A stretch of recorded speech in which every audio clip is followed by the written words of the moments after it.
Lily's 16th birthday was supposed to be perfect: pink decorations, music, a giant marble cake she spent weeks choosing. For the first hour it was.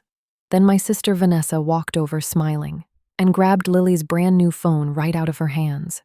Before anyone could react, she slammed it face first into the birthday cake. The room froze. Frosting splattered across the table, glass cracked.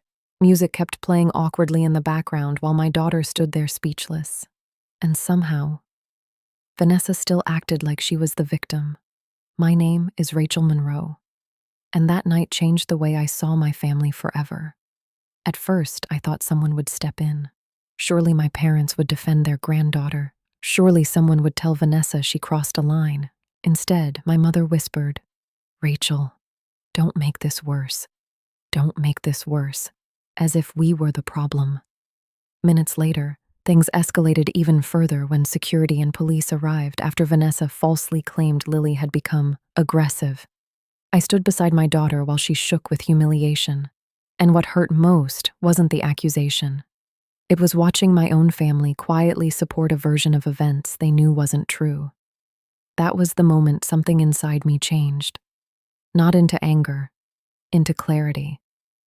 Because protecting your child sometimes means finally stopping the cycle of silence everyone else learned to live with.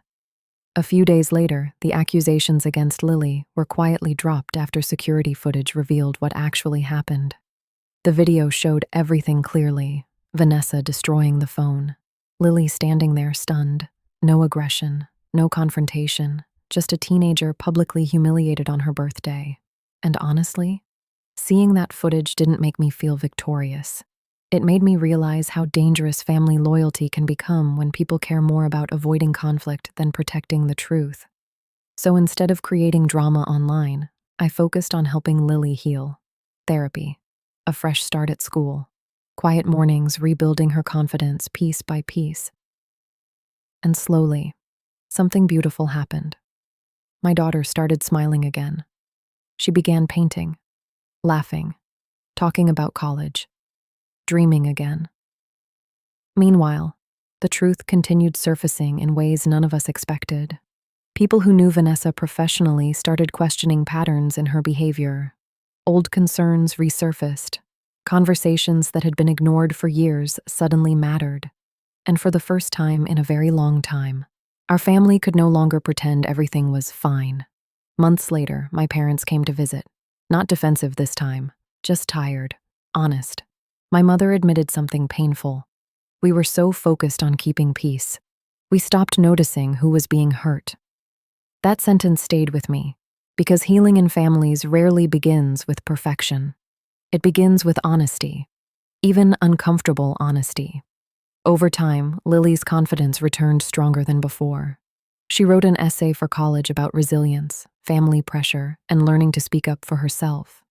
And when she read it aloud to me one evening in the kitchen, I cried. Not because of everything we lost, because of everything she survived. Today, our lives are quieter, healthier, more intentional. My relationship with my parents is still complicated. My relationship with my sister may never fully recover. But Lily, she's thriving. And maybe that's the part of the story that matters most. Because in the end, this was never really about revenge. It was about refusing to let one painful moment define my daughter's future.